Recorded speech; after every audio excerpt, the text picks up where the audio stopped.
Hi guys, a little while ago I was contacted by a company called Gmiswage.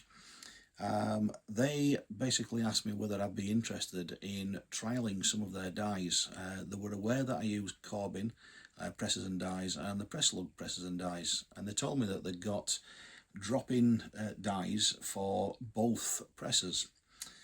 So the only request that they gave me is would I give them honest feedback, my thoughts about the manufacturing quality and the performance of the slugs.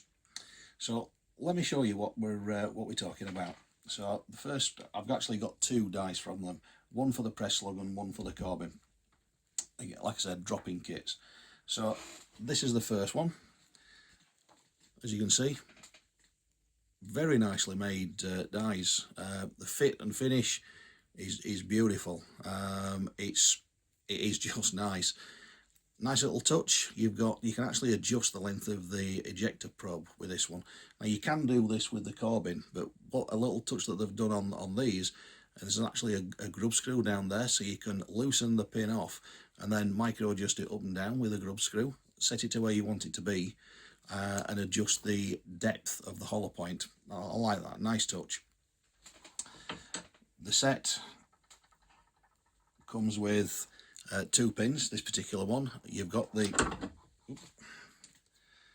it's alive, you've got the dish base and you've got the rebate boat tail base. Both of them screw straight into the press, no adapters or adjusters or anything, and again both a very nice fit into the dies. I'll put them down there. This is the press lug. Again, this is obviously designed by Presslug to go in their dies. This one, you don't have any adjustment of the ejector pin. Now, is that a problem? Not really, but you can adjust the depth of the hollow point. What they have been very clever with is you also can't crash the base pin punch into the ejector. If you set the Corbin up wrong, you can do that. This one, it's impossible to break the die, but it takes away the adjustment that you've got.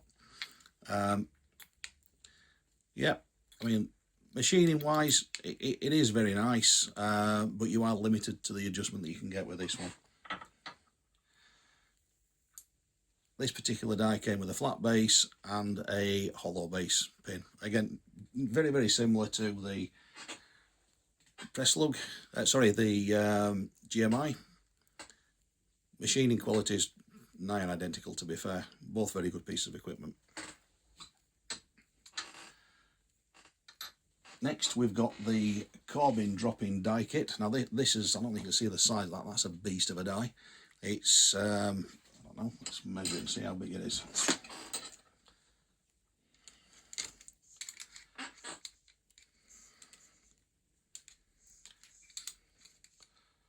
So this one's 34.9 millimeters in comparison to the Corbin, which is 25. Not that it makes a huge amount of difference, it just looks a strong chunk of metal. Again, drops straight into the Corbin press. Now I do actually have an adapter on my press because it's one of the old Chestnut Hill ones, so this would ordinarily sit lower down like that. But when I use the adapter, it's kind of sitting up on the top of it. It screws down flat and goes to about that height. Not really a problem. Again, adjustable, height adjustable in the centre, and you lock it off with two grub screws on either side.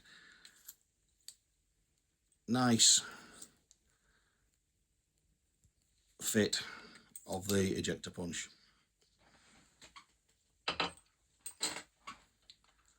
And with this particular kit, we get the hollow base, we get the dish base, and we get another boat tail base.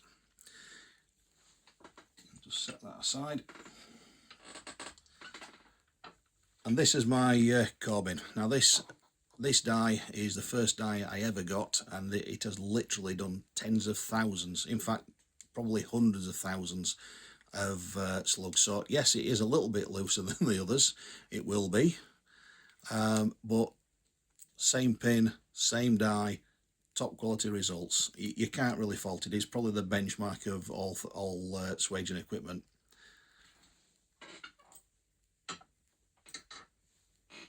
And with this die, we've got the boat tail, we have the cut base, and we have the hollow base. Now, unfortunately, I've never found a barrel that actually likes the hollow base. It makes a light slug, but it's very nose heavy. There will be a gun out there that it likes, but I've just not found out what it is yet. So what I'm going to do next is I'm going to set each die in each press, and I'll show you the results of the slugs. Right, so first up is the press slug with the press slug die. So the first thing we do is drop in the ejector pin. Let's put in the die and snug it down. You do get a spanner with the press slug kit. Give it a little squeeze, and the base punch goes in there.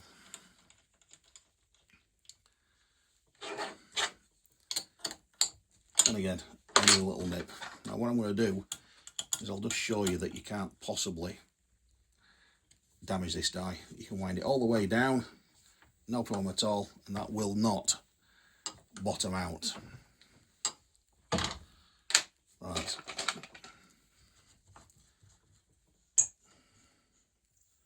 So that's a 32 grain core. Let's have a look what we can do. So I'm not really looking for any particular target weight. All I'm going to do now is show you the slug as it comes out. No messing about. Right, as you can see, we've just extruded a little bit of lead out of this hole and a little bit out the back. So that will be a finished slug. Now, I don't know whether you can see this,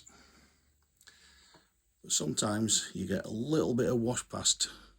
Now that could be wearing the die, or it could be a machining tolerance issue. It's nothing really. You can just wipe it off and it's gone. So that is basically the press slug.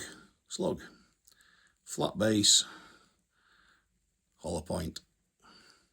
Right, I'm going to quickly swap this out.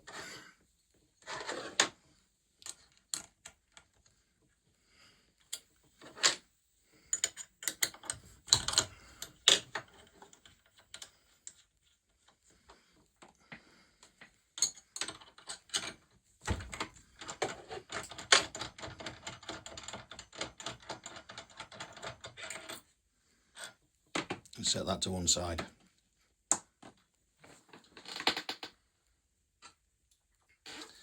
So now we're going to drop in the Gmiswage kit. So same again, ejector pin goes in there.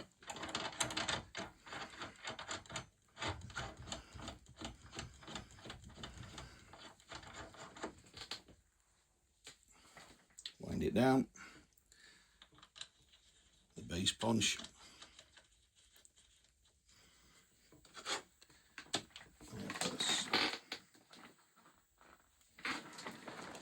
It does actually come with a spanner, but I've mislaid it somewhere, so we'll just go as we are.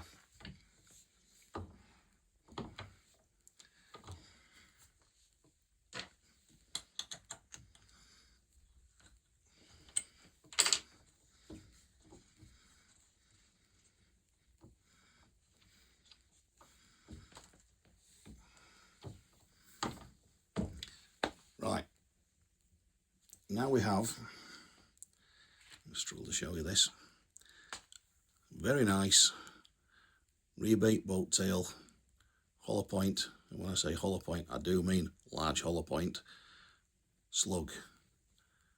Really nice looking slug. The finish, the finish is lovely. We've got no wash at all, which means the tolerances are nice and tight. Everything looks very nice. Obviously I can make these lighter and move the centre of gravity backwards and forwards by altering the hollow point depth, but we'll leave that one as it is. Right, we're going to move